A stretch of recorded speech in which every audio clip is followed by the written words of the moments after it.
ওয়াদা করেছেন, সেই ওয়াদা তারা একসঙ্গে রাখার বিষয়ে কথা বলেছেন। তার দরজা ভেঙে তার ঘরে ঢোকা হয়েছে, লাইভটি থাকা অবস্থায় তাকে গ্রেফতার করা হয়েছে, তাকে ওই সময় লাইভটি বন্ধ হয়ে গেছে, 13 মিনিট ধরে লাইভ। মানে মানে যে আপনারা আমার যে কথা নিয়ে হাসি ঠাট্টা করেন না, যে কি আর বলবো, সত্যি আপনি বলেন যেটা নিয়ে কি আর বলা যাবে।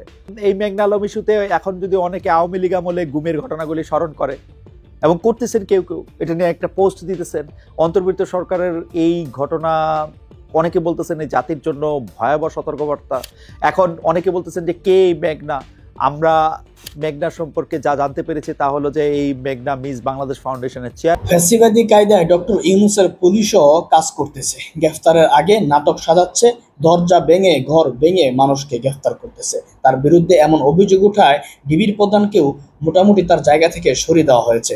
ডক্টর ইউনূসের পুলিশ কেন এমন করতেছে, নাকি এটা আসলে সঠিক কায়দা? এবং এই মেঘনা আলমকে নিয়ে যে চাঞ্চল্যকর সৃষ্টি হয়েছে বাংলাদেশের ভিতরে, এই মেঘনা আলমই বা তার ক্ষমতার উৎস কোথায়? চলুন আমরা এটা নিয়ে গুরুত্বপূর্ণ আলোচনা শুনবো সাংবাদিক খালেদের। সরকার বাংলাদেশ থেকে ভারত যে ট্রানজিট সুবিধা পায় তা কি রিভিউ করবে এই অন্তর্বর্তী সরকার, নাকি চুপচাপ ভারতের সিদ্ধান্ত মেনে নেবে? মনে রাখতে হবে, চুপচাপ মেনে নেওয়াও কিন্তু এক ধরনের নতজানুর নীতি বলা হবে ভবিষ্যতে, বা বলা যেতে পারে এখনই।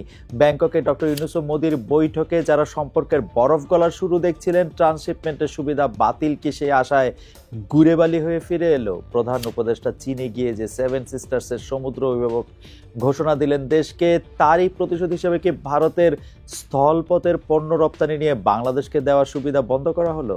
ঢাকায় যখন বিদেশি বিনিয়োগ বৃদ্ধিতে আন্তর্জাতিক বিনিয়োগ সম্মেলন করা হচ্ছে, তখন ট্রান্সশিপমেন্টের সুবিধা বাতিল ঘোষণা করে দিল্লি কি বিশ্বকে বাংলাদেশ নিয়ে নেতিবাচক বার্তাই দিতে চাইলো, নাকি বাংলাদেশে যে ভারত থেকে সুবিধা পায় সেটা প্রমাণ করতে চাইলো তারা? 5 আগস্ট বাংলাদেশের গণঅভ্যুত্থান কেন মানতেই পারছে না মোদী সরকার, সেটি এখন $মিলিয়ন কোয়েশ্চেন।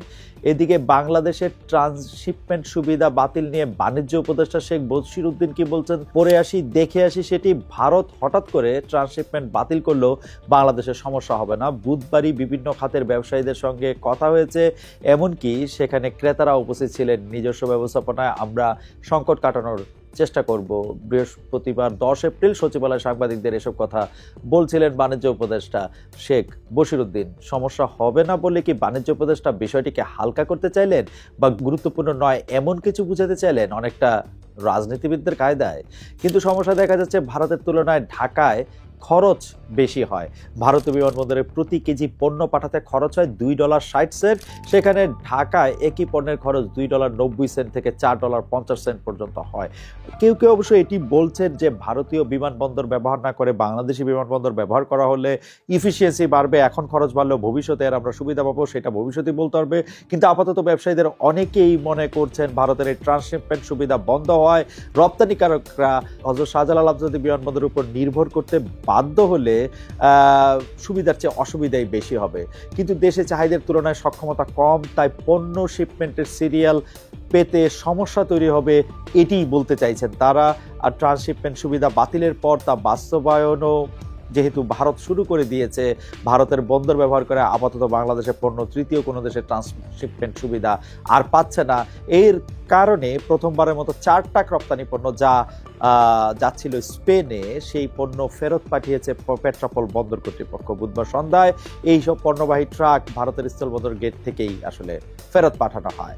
গত 15 মাসে ট্রান্সশিপমেন্টের মাধ্যমে ভারতের রুট ব্যবহার করে 36টি দেশে $462 মিলিয়ন মূল্যের পোশাক রপ্তানি করেছে বাংলাদেশ। ট্রান্সশিপমেন্টের মাধ্যমে রপ্তানি পরিমাণ 34,900 টনের বেশি। 2024 সালের জানুয়ারি থেকে 2025 সালের মার্চ এই সময়ে রপ্তানি হওয়া পণ্যের মধ্যে ছিল ব্লাউজ, ট্রাউজার, টি শার্ট, শিশুদের পোশাক ইত্যাদি। প্রধান বাজারগুলির মধ্যে ছিল যুক্তরাষ্ট্র, জার্মানি ও ফ্রান্স, জাপান এবং দক্ষিণ কোরিয়া। আঞ্চলিক বাণিজ্য সুবিধার অংশ হিসেবে ভারতীয় রুট ব্যবহার করে এসব পণ্য রপ্তানি করা হয়েছিল। ভারতের পররাষ্ট্র মন্ত্রণালয়ের মুখপাত্র রণধীর জয়সওয়াল জানালেন, 2020 সালে বাংলাদেশকে সুবিধা দেওয়া হয়েছিল। এর ফলে আমাদের বিমানবন্দর এবং অন্যান্য বন্দরগুলিতে দীর্ঘদিন ধরে তীব্র জট তৈরি হয়েছিল। এতে সময় বেশি লাগার পাশাপাশি খরচ বেড়ে যাওয়ায় আমাদের রপ্তানি বাধাগ্রস্ত হয়েছিল এবং বন্দরে আটকে পড়া পণ্যের পরিমাণ বাড়ছিল। সেজন্য 2025 সালের 8 এপ্রিল থেকে এই সুবিধা প্রত্যাহার করা হয়েছে। 9 এপ্রিল বুধবার এক সংবাদ সম্মেলনে এসব কথা বলেন ভারতের পররাষ্ট্র মন্ত্রণালয়ের মুখপাত্র রণধীর জয়সওয়াল। আসল কথা হইল যে ট্রান্সশিপমেন্ট বাতিল হলো, নেপাল ও ভুটানে বাংলাদেশে পণ্য রপ্তানি ক্ষতিগ্রস্ত হবে না বলে বাংলাদেশের কর্তৃপক্ষ থেকে আমরা জেনেছি। অর্থাৎ ভারতীয় ভূখণ্ড ব্যবহার করে বাংলাদেশ শুধুমাত্র নেপাল ও ভুটানে আগের মতোই পণ্য রপ্তানি করতে পারবে। এইটি আমাদের আবার রণধীর জয়সওয়াল জানিয়েছেন। বন্ধ করার যৌক্তিক কারণ থাকতেই পারে, কিন্তু আগে ভাগে না জানিয়ে এভাবে আকস্মিক বন্ধ করাটা কোনোভাবেই গ্রহণযোগ্য হতে পারে না। এটা এক ধরনের দাদাগিরি প্রবণতা। ভারত এটি করলো অ্যাবসলিউটলি এটি বোঝাতে যে ডক্টর ইউনূস সরকারের সাথে হাসিনা সরকারের মতো ভালোবাসা প্রেম তাদের আর নাই। ভারতের পোশাক শিল্প খাতের উদ্যোক্তারা অবশ্য অনেক আগে থেকে এই সিদ্ধান্ত বাতিলের দাবি জানিয়ে আসছিলেন। এই কথা আমাদেরকে বলছেন দিল্লির সাংবাদিক গৌতম লাহিড়ী বিবিসি বাংলাকে। তিনি বলছেন এতদিন সেটা শেখ হাসিনা সরকারের সাথে ভারতের সম্পর্কের কারণে বাতিলে অসুবিধা ছিল। বুঝতেই পারতেছেন, মানে ভারতের সাথে সম্পর্ক ছিল শেখ হাসিনার, ভারতের সাথে সম্পর্ক বাংলাদেশের সাথে সম্পর্ক দিল্লির, ব্যাপারটা এরকম ছিল না। ভারতের সাথে সম্পর্ক ছিল হচ্ছে শেখ হাসিনা। যাই হোক, এই সপ্তাহে মানে এই 2-3 দিনের মধ্যে যে খবরটি নিয়ে আমরা অনেক কথা শুনছি, সেই কথাটি হচ্ছে যে বিশেষ ক্ষমতা আইনে 30 দিনের আটকাদেশ দেওয়া হয়েছে মডেল ও অভিনেত্রী মেঘনা আলমকে। তিনি এখন কারাগারে রয়েছেন। এই মেঘনা আলমের সাথে সম্পর্ক ছিল, মেঘনা আলম দাবি করছেন মেঘনা আলমের সাথে সম্পর্ক ছিল সৌদি রাষ্ট্রদূতের, এবং সৌদি রাষ্ট্রদূতের সাথে এই সম্পর্কের উপর ভিত্তি করে কোনো একটা কারণে বাংলাদেশ সরকারকে এই মেঘনা আলমকে কারাগারে নিতে হয়েছে, যেটি মেঘনা আলম আবার আমাদেরকে লাইভ করে জানিয়েছে। এখন ঘটনা হইল অন্তর্বর্তী সরকার ফেসিবাদী ব্যবস্থা বিলুপ করতে চায়, অথচ একজন মডেল ও অভিনেত্রীকে বিশেষ ক্ষমতা আইনে তাকে কারাবন্দী করতে হলো। এমনকি এই যে বিশেষ ক্ষমতা আইনে তাকে কারাবন্দী করা হয়েছে, এটার পক্ষে আবার সাফাই গাইতে হয়েছে সরকারের ঊর্ধ্বতন কর্মকর্তাকে। এটি অবশ্য আমি এটি দেখছিলাম যে প্রেস সচিব জনাব শফিক আলম এই ডিএমপির ব্যাখ্যাটাকেই তার এখানে শেয়ার করেছেন। পরে সমালোচনার মুখে তিনি এটি ফিরিয়ে নিয়েছেন কিনা, কারণ এই মুহূর্তে এটি আবার আমি তার ফেসবুক পেজে দেখতে পাচ্ছি না। কিন্তু কথা হলো এই বিশেষ ক্ষমতা আইন, যাকে একটি কালো আইন বলা হয়, যেটি ব্যবহার করা হয়েছে দিনে দিনে যুগে যুগে বিভিন্নভাবে, এটা মত প্রকাশের স্বাধীনতা থেকে শুরু করা ভিন্ন মত অবলম্বীদেরকে দমন করার জন্য, সেই বিশেষ ক্ষমতা আইন আসলে প্রয়োগ করতে হয়েছে একজন মডেলকে কারাবন্দী করার জন্য। বিশেষ ক্ষমতা আইনের 3 ধারা অনুযায়ী ক্ষতিকর কাজ থেকে নিবৃত্ত রাখার জন্য সরকার যে কোনো ব্যক্তিকে আটক রাখার আদেশ দিতে পারেন। মানবাধিকার কর্মীরা বহু বছর ধরে বিশেষ ক্ষমতা আইনের বিরুদ্ধে সোচ্চার, অথচ অন্তর্বর্তী সরকারের অনেক উপদেষ্টা যারা মানবাধিকার নিয়ে কাজ করেছেন, কাজ করে করে আজকের এই অবস্থানে এসেছেন, তাদেরকে আমরা এই বিষয়ে কোনো কথা বলতে শুনছি না। এটি কি সরকারে থাকলে কি হয় আসলে? এটা হতে পারে যে একটি বন্ধুভাবাপন্ন রাষ্ট্র, একটি মুরব্বী রাষ্ট্র, মানে সৌদি আরব তো একদিকে আমাদের বন্ধু, আরেকদিকে আমাদের মুরব্বীও বটে। তো একটি মুরব্বী রাষ্ট্রের একজন প্রধান দূত, মানে যিনি রাষ্ট্রদূত, তার সাথে জড়িয়ে কোনো একটা ঘটনা হচ্ছে বলে এই ঘটনাটাকে আমাদেরকে হজম করে যেতে হবে? মানে গত বুধবার রাতে এই মডেল মেঘনা আলমকে যখন রাজধানীর বসুন্ধরা বাসা থেকে আটক করা হয়, তখন তিনি ফেসবুকে লাইভ করতেছিলেন। তিনি দাবি করতেছিলেন তিনি নিরপরাধ, তাকে নাকি দরজা ভেঙে আটক করা হচ্ছে, আটক করার জন্য দরজা ভাঙার চেষ্টা করা হচ্ছে, সেটিও তিনি লাইভে বলেছেন। কিন্তু শুক্রবার পুলিশ তা অস্বীকার করে। সে আগের ফেসিবাদী আমলের মতোই প্রথমে কে আটক করতে এসেছে তা স্বীকার পর্যন্ত করেনি আইনশৃঙ্খলা বাহিনী কোনো দপ্তরই। অভিযোগ উঠেছে, আমি আগেই বলেছি, অভিযোগটি ঢাকায় কর্মরত বিদেশি একজন কূটনীতিক যিনি রাষ্ট্রদূত মর্যাদায় আছে তার চাপে, অথবা তার স্বার্থে, অথবা বাংলাদেশের স্বার্থে মেঘনা আলমকে কারাবন্দী করা হলো। কিন্তু গ্রেপ্তারের আগে এই যে নাটকীয়তা করা হয়েছে তা আসলে কেন করা হলো? অভিযানটা রাতে কেন করা হলো?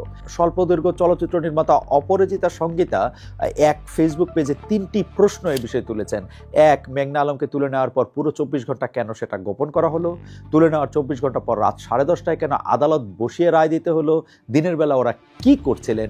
3, মেঘনা আলম কি ধরনের জননিরাপত্তা আইন শৃঙ্খলা পরিপন্থী ক্ষতিকর কাজের সাথে যুক্ত আছেন যে তাকে রাতের বেলা কোর্ট বসিয়ে জরুরি ভিত্তিতে জেলে পাঠাতে হবে?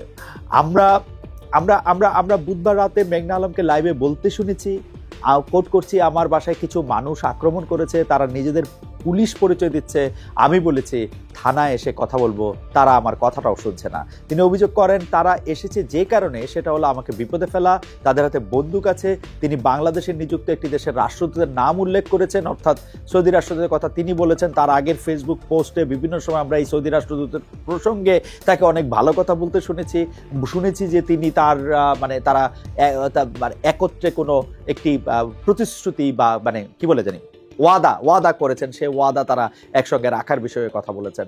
তার দরজা ভেঙে তার ঘরে ঢোকা হয়েছে, লাইভটি থাকা অবস্থায় তাকে গ্রেফতার করা হয়েছে, তাকে ওই সময় লাইভটি বন্ধ হয়ে গেছে, 13 মিনিট ধরে লাইভ।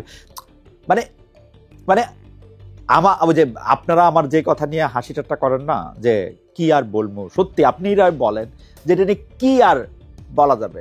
এই মেঘনা আলম ইস্যুতে এখন যদি অনেকে আওয়ামী লীগ আমলে গুমের ঘটনাগুলি স্মরণ করে এবং করতেছেন, কেউ এটা নিয়ে একটা পোস্ট দিতেছেন, অন্তর্বর্তী সরকারের এই ঘটনা অনেকে বলতেছেন এই জাতির জন্য ভয়াবহ সতর্কবার্তা। এখন অনেকে বলতেছেন যে কে মেঘনা। আমরা মেঘনা সম্পর্কে যা জানতে পেরেছি তা হলো যে এই মেঘনা মিস বাংলাদেশ ফাউন্ডেশনের চেয়ারম্যান। 2020 সালে 5 অক্টোবর তিনি মিস আর্থ বাংলাদেশ প্রতিযোগিতায় বিজয়ী হন, ইত্যাদি ইত্যাদি ইত্যাদি। ভবিষ্যতে আপনারা যখন এটি দেখছেন তখনও এর কোনো গুরুত্বপূর্ণ পরিবর্তন আসছে কিনা, গুরুত্বপূর্ণ বদল আসছে কিনা। ব্রাত্য রাইসু তার ফেসবুক পোস্টে বলেছেন এই যে মেঘনা ঘটনা সেটা সরকারের জন্য পচা শামুক হিসেবে বিবেচিত হতে পারে। যা হিসাবে বিবেচিত হোক, নিবর্তনমূলক কোনো আইন কোনো একটা নাগরিকের উপর প্রয়োগ করার আগে সরকার এবং সরকারের মধ্যে যারা মানবাধিকার চ্যাম্পিয়ন আছেন তারা অনেকবার ভাববেন, এটাই আমরা আশা করি। এদিকে দেখেন ফিলিস্তিন হত্যাকাণ্ড নিপীড়নের প্রতিবাদ হলো বাংলাদেশে, এবং বাংলাদেশে প্রতিবাদ হওয়ার আগে, ব্যবসা প্রতিষ্ঠানের লুট হওয়ার আগে আমি একটা কথা বলি। আমি আমি আমি আমি আমি ফেসবুকের মধ্যে দেখতে পাচ্ছিলাম যে একজন আলেম, যিনি সম্মানিত একজন আলেম হিসেবে পরিচিত, তিনি আবার বলছেন যে কেন এই সৌদি সরকার বা আরব বিশ্ব তাদেরকে সহায়তা করছে না, অর্থাৎ প্যালেস্টাইনিদের সহায়তা করতেছে না, ফিলিস্তিনদের সহায়তা করতেছে না। তার কারণ আছে, তারা বিভিন্ন সময় হেজবুল্লাহ, হামাস এদের সাথে তারা যে যুক্ত হয়েছেন, এই হেজবুল্লাহ বা হামাস যুক্ত হয়েছেন আসলে ইরানের বা লিবিয়ার কিছু অংশের, সিরিয়ার কিছু অংশের কিছু প্রত্যক্ষ মদদে, যেটি আসলে সৌদি আরব কখনোই চায় না এবং সৌদি আরব এটা কখনোই পছন্দও করে নাই। তো এরকমভাবে বিভক্তির কথা বলে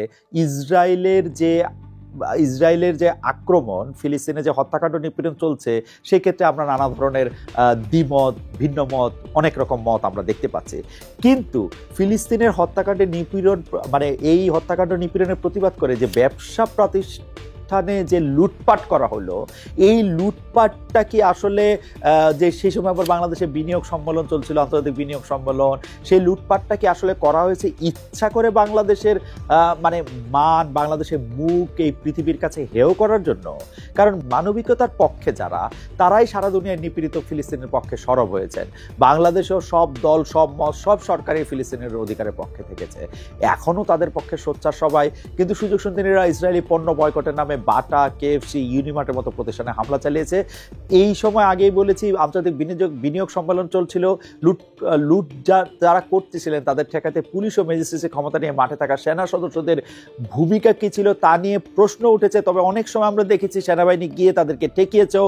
কিন্তু আসল কথা আছে বাংলাদেশের মান, এবং বাংলাদেশ আসলে কি ধরনের জনগোষ্ঠী কি ধরনের মতামত পোষণ করে সেটি দেখানোর একটা হীন উদ্দেশ্যে এই পুরো ব্যাপারটা ঘটাচ্ছে কিনা সেটি কিন্তু আমাদের আসলে একটু পরীক্ষা করে দেখতে হবে। বাংলাদেশ পুলিশের মহাপরিদর্শক বাহরুল আলমের কথা শুনি, তিনি বলছেন আমরা গুলি ছুটতে পারতাম, কিন্তু গত 15 বছরের সেই পুলিশিং তো এখন নেই।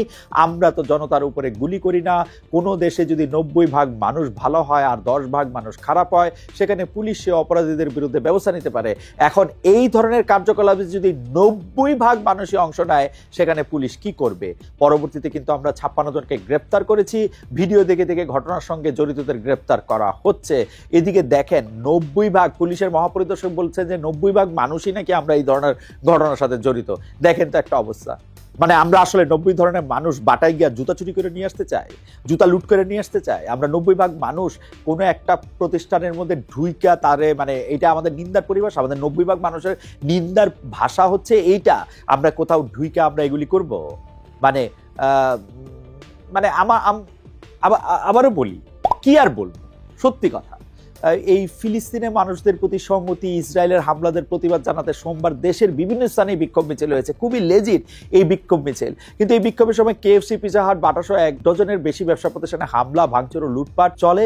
এমন ঘটনা নিয়ন্ত্রণে পুলিশ এবং সেনাবাহিনীর ব্যর্থতা নানা প্রশ্নেরই আসলে জন্ম দেয়। এখন এখন এখন আমরা আইজি সাহেবের কথা ধরে বলতে পারি যে ভাই আমরা এগুলি কেমনে আটকামো, 10 ভাগ যদি খারাপ হইতো, 90 ভাগ যদি ভালো হইতো, তাহলে আমরা পুলিশকে আটকাতে পারতাম। এখন 90 ভাগই খারাপ, 10 ভাগই মানে 10 ভাগ মাত্র ভালো, তাহলে আমরা এদেরকে কেমনে আটকামো? খুব ভালো কথা আপনি বলছেন, কিন্তু আমি এটা বিশ্বাস করি না যে বাংলাদেশের 90 ভাগ মানুষই হচ্ছে এরকম। আপনাদের নির্লিপ্ততা, এবং কেউ কেউ বলছেন গত কয়েক মাসে তৌহিদি জনতার নামে, ছাত্র জনতার নামে যে মবতন্ত্র দেখা গেছে, আইন হাতে তুলে নেওয়ার যে প্রবণতা দেখা গেছে, মব জাস্টিস দেখা গেছে, তারই ধারাবাহিকতা বা তার দ্বারা প্রভাবিত ছিল হচ্ছে এসব প্রতিষ্ঠানের লুটপাট।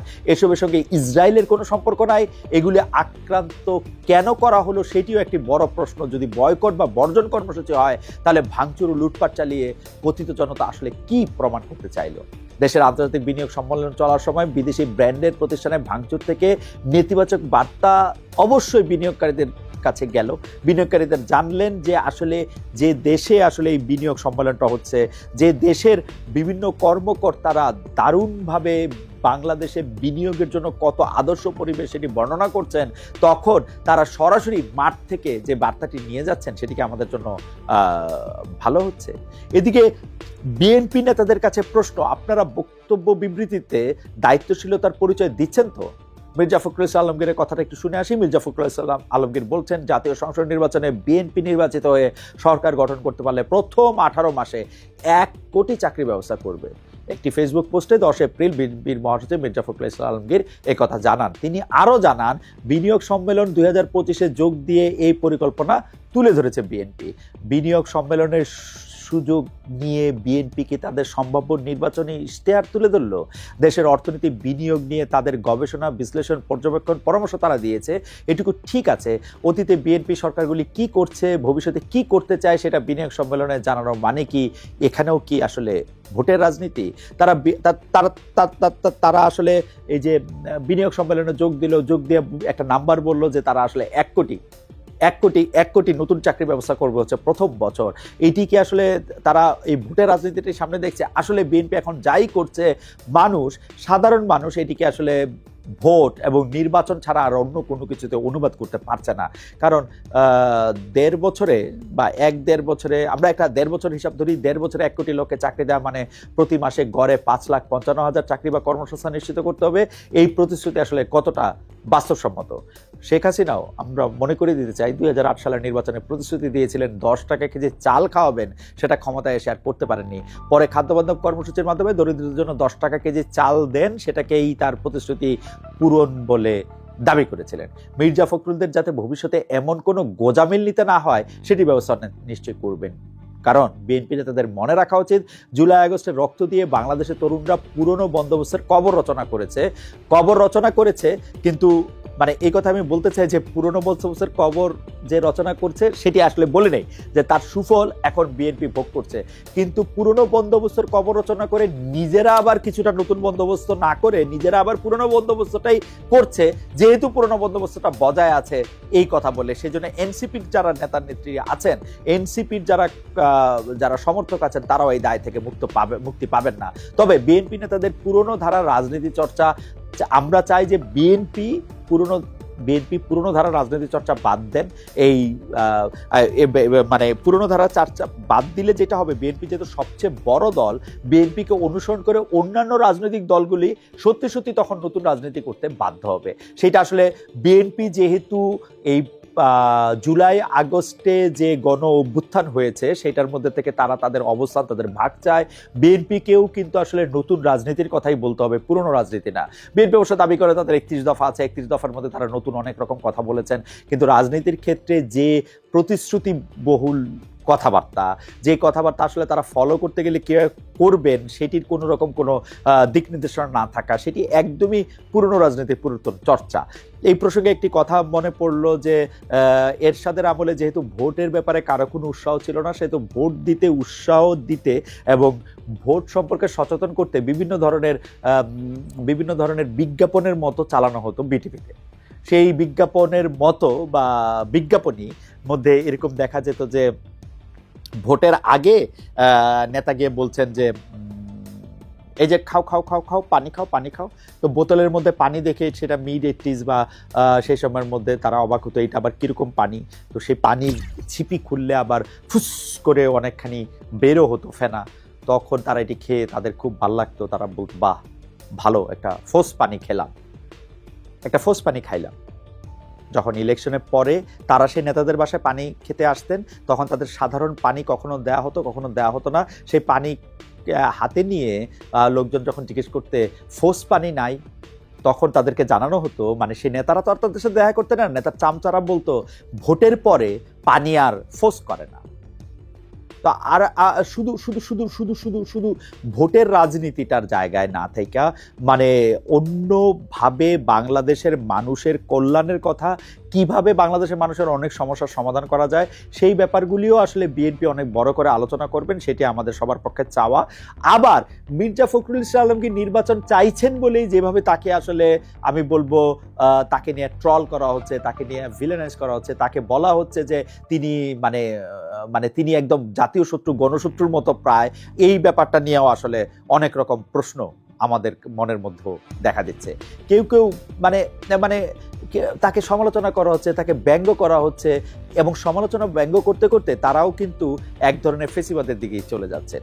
বিএনপি নেতাদের নির্বাচন দাবি, গণতন্ত্রের প্রতিষ্ঠার দাবি জারি রাখা দরকার, কিন্তু বিএনপি যেসব কথা বলে যেভাবে আসলে সংস্কারকে আক্রমণ করছে, যারা আবার তাদের এই আক্রমণের কথা ধরিয়ে দিচ্ছে তাদেরকে আক্রমণ করছে, সেই ব্যাপারটি দেখে তো মনে হচ্ছে যে তারা এখনো ক্ষমতায় আসে না, ক্ষমতায় আসলে যে তারা কি করবে। যেমন ধরেন বিএনপির স্থায়ী কমিটির সদস্য আমাদের সকলের প্রিয় মির্জা আব্বাস, তিনি বলছেন ইরাক ইরান যুদ্ধের সময় যেমন জিয়াউর রহমান ভূমিকা রেখেছিলেন, তিনি আজ বেঁচে থাকলে ফিলিস্তিনি পক্ষে কার্যকর উদ্যোগ নিতেন এবং ইসরায়েল এমন সহিংসতা চালানোর সাহস পেত না। জনাব মির্জা আব্বাস, জিয়াউর রহমান বেঁচে থাকলে তিনি কি ভূমিকা রাখতেন, তার ফলে আরব বিশ্বের কি ভূমিকা হতো, সৌদি আরব এবং অন্যান্য আরব দুনিয়া আরো 2-3 ভাগে আলাদা হতো কিনা, সেগুলো অনেক বড় প্রশ্ন। কিন্তু আপনি যে এতবার করে জিয়াউর রহমানের নাম নিচ্ছেন, এবং জিয়াউর রহমান থাকলে ইসরায়েল আক্রমণ করতো না প্যালেস্টাইনে বিদ্যমান ব্যবস্থাপনায়, সেটি মানে একটু বেশি হয়ে গেল না? একটু বেশি কি হইল? আপনারা কি একটু বেশি বেশি বইলা মানে জিয়াউর রহমানকে অথবা খালেদা জিয়াকে অথবা তারেক রহমানকে ওই শেখ হাসিনার নামে যেরকম একটি বন্দনা সৃষ্টি হতে হতে, শেখ হাসিনাকে হজরত বলতে বলতে, শেখ হাসিনাকে একরকম আলাদা অতিলৌকিক একটা অমানবিক না মানে অতি মানবিক জায়গা দিতে চেষ্টা করতে গিয়ে তাকে অমানবিক করা হয়েছিল, সেইটাই কি আপনারা আসলে চাইতেছেন? মানে এই কথাটা বলা এখন কতটা প্রাসঙ্গিক? মানে এই গত 15 বছর ধরে কাল চরিত্র নিয়ে মানে বিকল্প দেখান, তিনি ছাড়া আর কে আসেন, সবাই খারাপ। মানে ইন্টারেস্টিং ব্যাপার কি জানেন, আওয়ামী লীগ আমলে মন্ত্রীদের বিরুদ্ধে সমালোচনা করলে প্রধানমন্ত্রীর কার্যালয় এবং প্রধানমন্ত্রী খুব খুশি হয়ে যেত, কারণ প্রধানমন্ত্রী শুধু ভালো, বাকি সবাই খারাপ। এসালাম চুরি করছে, প্রধানমন্ত্রী খালি ভালো। কিন্তু এই বাংলাদেশ থেকে 4000 কোটি টাকা বাইরে হয়ে গেছে, শুধু প্রধানমন্ত্রী ভালো। ওর পিয়ন নিয়ে 400 কোটি টাকা চলে গেছে, শুধু প্রধানমন্ত্রী ভালো। এই ছিল হচ্ছে কাল ফিগার। মানে বাংলাদেশের সবকিছু, যা কিছু ভালো সবকিছুর জন্য হচ্ছে হাসিনার ক্রেডিট, আর যা কিছু খারাপ তার অন্য লোকেরা দুষ্ট আছে, শুধু শেখ হাসিনা কিছু করার নাই। এই জায়গাটার মধ্যে নিয়ে আইসেন না, এই জায়গাটার মধ্যে এই জায়গাটার মধ্যে নিয়ে আইসেন না। আওয়ামী লীগের নেতাদের যে পতন, যে পলায়ন, বিএনপি থেকে তার শিক্ষা নেয়নি, তাই গত কয়েক মাস ধরে বিএনপি নেতাদের কেউ কেউ বলেছেন প্রতিদিন জিয়াউর রহমানের নাম নিলে বেহেশত কনফার্ম, কেউ বলেছেন তারেক রহমানের নাম নিলে ওযু করতে হবে। বর্তমান ফিলিস্তিন পরিস্থিতির সঙ্গে প্রেসিডেন্ট জিয়াকে জুড়ে দাও আমাদের মতে তেমনই একটি প্রবণতা। দলে নড়বড়ে অবস্থান হলে অনেক নেতা এ ধরনের বক্তব্য দেন, নানা কারণে নানা আলোচনায় থাকা মির্জা আব্বাস নিয়ে আমার এখন কিছুটা সন্দেহ হচ্ছে। মনে হয় তার অবস্থান বা তার যে মানে তার যে তার ইয়ে কিছুটা নড়বড়ে। মানে আমার কাছে মনে হয় মির্জা আব্বাস ধারণা করতেছেন যে তাকে আর বিএনপির দরকার নাই, সেজন্য তিনি প্রাণপণে বিএনপিতে থাকতে চাচ্ছেন। মানে বিএনপিতে থাকা ছাড়া মানে তার নিজের অবস্থান বোঝানোর আর কিছু নাই। অন্তর্বর্তী সরকারও মেয়াদ ও জাতীয় নির্বাচন নিয়ে এখনো এক ধরনের অনিশ্চয়তা দেখা যেতেছে। কেন জানি মনে হইতেছে অন্তর্বর্তী সরকারের কিছু উপদেষ্টা চাইতেছেন যে ডক্টর মোহাম্মদ ইউনূসের এই সরকার আরো কিছুদিন বাড়তি থাক, এবং এই যে চাওয়াটা, এই চাওয়াটা সারা দেশের সব মানুষের মধ্যে প্রভাবিত করার ও একটা মানে দোল আমরা দেখতে পাচ্ছি। এখন বোধহয় মনে হয় আমার ডক্টর মোহাম্মদ ইউনূসের অ্যাপ্রুভাল রেটিং সবচেয়ে বেশি। এই সময়টাকে কাজে লাগে, মানে তারা চান যে ডক্টর ইউনূস আরও থাকুক, কারণ ডক্টর ইউনূসের থাকার ফলে রমজানে জিনিসপত্রের দাম বাড়ে নাই, ডক্টর ইউনূস থাকার ফলে বিভিন্ন জায়গায় চাঁদাবাজি হয় নাই, ডক্টর ইউনূস থাকার ফলে বিএনপি বা জামায়াতে ইসলামী কোনো একক পার্টি তাদের একক অবস্থানের কথা বলতে পারতেছে না, এনসিপি যেহেতু শিশু দল, এনসিপি সেইভাবে আসলে অত বড় চাঁদাবাজি করে উঠতে পারতেছে না, সুতরাং ডক্টর ইউনূস দলের সরকার থাকুক। আপনি দেখেন স্বরাষ্ট্র উপদেষ্টা লেফটেন্যান্ট জেনারেল অবসর প্রাপ্ত মোহাম্মদ জাহাঙ্গীর আলম চৌধুরী বলতেছেন, তিনি খুব মজা করে কথা বলেন। ওই দিন গিয়ে দেখলাম এক সরকারি কর্মকর্তাকে উনি ফোন করে ঝাড়ি দিচ্ছেন এবং মেক শিওর করতেছেন তার সামনে একটা টেলিভিশন ক্যামেরা থাকুক, এবং টেলিভিশন ক্যামেরার সামনে তিনি সেই সরকারি কর্মকর্তাকে বলছেন, আপনি আসেন, আপনি সেটা করে না দিলে কিন্তু আপনাকেই রিপেয়ার করে দেওয়া হবে। এই যে ভাষা, এই যে থ্রেট করা, এটা হয়তো ভালোর জন্যই, কিন্তু এইটা আরেকজন সরকারি কর্মকর্তার ক্ষেত্রে এটা এরকম বলা যায় কিনা ক্যামেরা চালিয়ে ওবায়দুল কাদেরের স্টাইলে, বা মাসুদ তুমি ভালো হয়ে যাও, সেটা আসলে সময়ই বলে দেবে। আমার বিবেচনা যায় না, জনাব জাহাঙ্গীর আলম চৌধুরী যায় না, এই ধরনের গ্যালারি শো করবেন না। বাংলাদেশের এমপিরা এগুলো এর আগে করছে, স্বরাষ্ট্রমন্ত্রীরা করছে, আপনি আর কইরেন না এগুলি, বুঝছেন? এগুলো আর কইরেন না। দেখা যাক আপনি কি বলতেছেন। সাধারণ মানুষ বলতেছে আইন শৃঙ্খলা পরিস্থিতি আগের চেয়ে ভালো, ওই রাস্তা থেকে হুনি মানুষ বলতেছে আপনারা আরো 5 বছর থাকেন। ভাই আপনি এই কথাটা তো বললেন, সাধারণ মানুষের কথা কয়, ওই যে সুনামগঞ্জে শান্তিগঞ্জে থানা পরিদর্শন শেষে সাংবাদিকদের প্রশ্নের জবাবে এইসব কথা আপনি বলছেন। এই যে আপনি এই ধরনের কথা বললেন যে দেশের 18 কোটি মানুষ চায়, 20 কোটি মানুষ এটা চায়, এটা চাই বলে যে নিজের চাওয়া বা নিজের দলের ফায়দা মতো কথা বলেন, এই কথাগুলি কিন্তু লোকে বুঝতে পারে। কয়দিন আগে আপনি যে বাংলাদেশের আইন শৃঙ্খলা পরিস্থিতি কিছুই সামলাতে পারতেছিলেন না, রাত 3টার সময় আপনার একটা সংবাদ সম্মেলন করে কইতে হইতেছিল যে ভাই আমরা কিন্তু কাজ করতেছি, আমরা কিন্তু ঘুমাই নাই। তখন যে সব লোক চাইতেছিল যে আচ্ছা ঠিক আছে, এই সরকারের বরং আমরা কোনো কিছুদিন সময় দিতে চাই, স্বরাষ্ট্র উপদেষ্টারা আমরা একটু আর সময় দিতে চাই না। তখন কি আপনি জনগণের মুখের কথা বুঝছিলেন, নাকি এখন আপনি জনগণের কথা একটু ভালো শুনতে পাইতেছিলেন? আপনার মনে রাখতে হবে যে মানে যে জনগণের কথা আপনি শুধু সিলেক্টিভ ভাবে শুনলে হবে না। নাকি আপনি ঢিল ছুঁড়া সরকারের বাজারটা বুঝে যেতেছেন, নাকি বিএনপির সঙ্গে আবার পাজল গেমটা আবারও মানে ওই যে চলতেছে না একটা মানে এটা ওই যে কি বলবো, একটা দাবা খেলার মতো একটা খেলা। আপনি একটা চাল দেন, উনি একটা চাল দেন, আপনি মন্ত্রী বাইর করেন, উনি একটা সৈনিক বাইর করেন, এদিকে একটা কিস্তি বাইর হয়, এগুলি চলতেছে নাকি?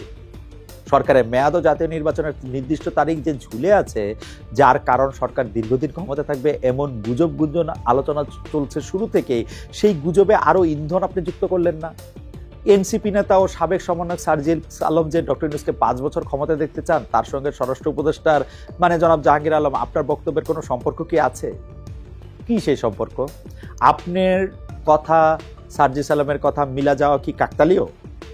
অন্তর্বর্তী সরকারের মেয়াদ ও জাতীয় নির্বাচনের দিনক্ষণ নিয়ে গুজব গুঞ্জন অনিশ্চয়তা এড়াতে সরকারের অবশ্যই একটি রোডম্যাপ ঘোষণা করা দরকার। এর বদলে সরকার সংস্কারের কাজে কেমন যেন সময়ক্ষেপণের কৌশল নিয়েছে, যেমন কমিশনগুলির প্রস্তাব জমার আগেই রাজনৈতিক দলকে সঙ্গে যুক্ত করলে এখন যে 1-2 মাস লাগছে সেটাও হয়তো আর লাগতো না।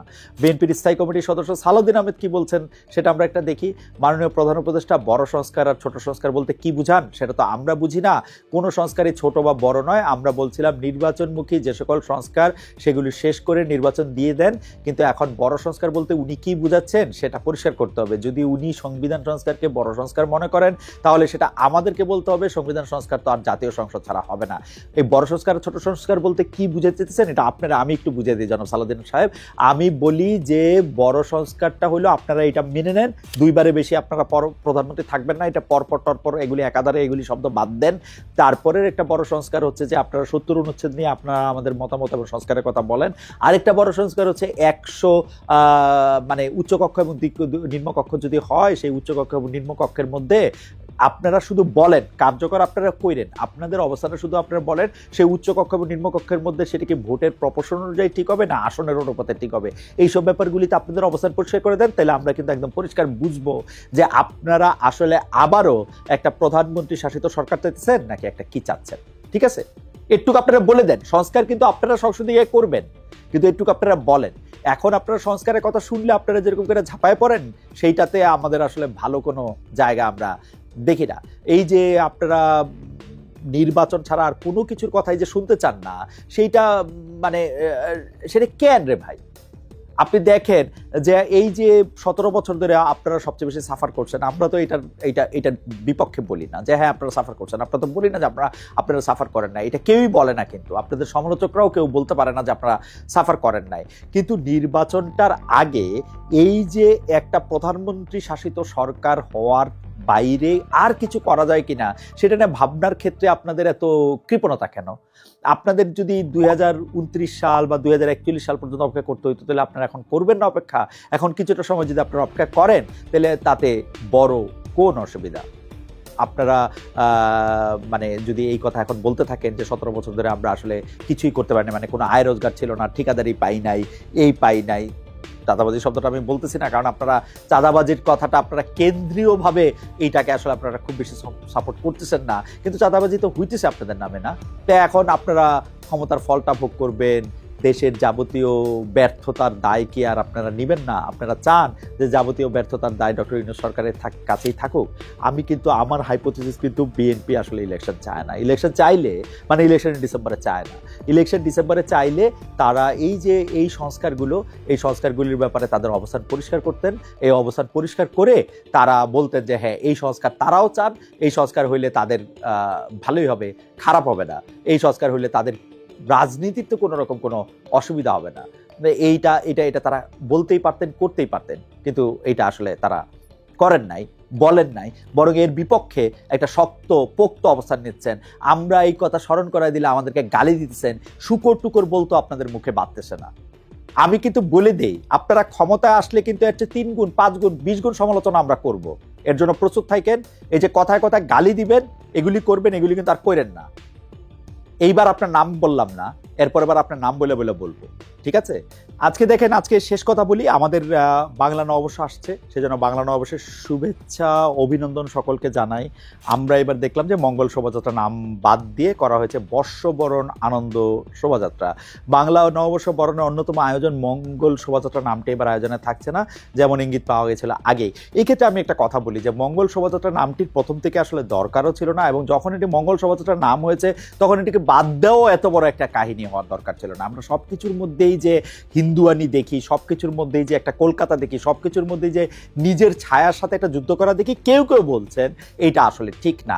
আমার কাছে কিন্তু কিছুই আসে যায় না, মানে এটার নাম মঙ্গল শোভাযাত্রা হোক, এটার নাম আনন্দ শোভাযাত্রা হোক, এটার জন্য কিছুই আসে যায় না। কিন্তু আমরা যে ডন কিহতের মতো আমরা যে একটা কাল্পনিক শত্রুর সঙ্গে যে আমরা একটা লড়াই করতে থাকি, এই লড়াই করতে করতে যে নিজেদেরকে বিভক্ত করতে থাকি, এইটা নিয়ে আমার অনেক আপত্তি আসে। এই আলোচনা সমালোচনার মধ্যে দিয়েই বাংলার নতুন বছর শুরু হচ্ছে। নতুন বছর শুরু হলে নতুন কি আসবে সেটা আমি জানি না, তবে আমার একটা প্রার্থনা হচ্ছে যে এই বর্ষবরণ প্রস্তুতির শুরু থেকে এই সংস্কৃতি উপদেষ্টা মোস্তফা সরোয়ার ফারুকী এই মঙ্গল শোভাযাত্রার নামটি নিয়ে এক ধরনের আপত্তি করে আসছিলেন। তিনি বলছিলেন যে এই নামটির মধ্যে এই মঙ্গল থাকলে এটির মধ্যে এক ধরনের বিভক্তি, কিন্তু এটি বলে কি তিনি আরও এক ধরনের বিভক্তি কোনো একটি পক্ষকে খুশি করার জন্য একটা অবস্থান নিলেন আমি জানি না। তবে মোস্তফা সরোয়ার ফারুকীকে সবাই ধন্যবাদ জানাবেন। আমি জানি যে যারা মোস্তফা সরোয়ার ফারুকীর মানে নিয়োগটি পছন্দ করেন নাই তারাও হয়তো খুব খুশি হবেন এই মঙ্গল শোভাযাত্রা থেকে মঙ্গল নামটি বাদ দেওয়ার কারণে, কারণ আমরা দেখেছি যে মোস্তফা সরোয়ার ফারুকীর নিয়োগটি পছন্দ করেন নাই যে গোষ্ঠীটি, সেই গোষ্ঠীটিরও এই মঙ্গল নামটিতে অনেক বড় আপত্তি ছিল, অনেক বড় কিন্তু ছিল, অনেক বড় প্রশ্নবোধক চিহ্ন ছিল। আমরা এই যে এই নতুন বৎসর আসছে, নতুন বৎসরের মধ্যে আমাদের আমাদের মনে অনেক রকম কামনা, অনেক রকম ইচ্ছা, অনেক রকম আশা এর মধ্যে থাকবে। তো এই আশাগুলি আমাদের পূরণ হোক, শুধু নামেরই বদল না হোক। অনেকে আবার এরকম ট্রল করে বলছে তাহলে কি মঙ্গলবার, মঙ্গল গ্রহ এসবের নামও কি আসলে বদল করা হবে কিনা। যাই হোক, এগুলি শুধু কথারই কথা।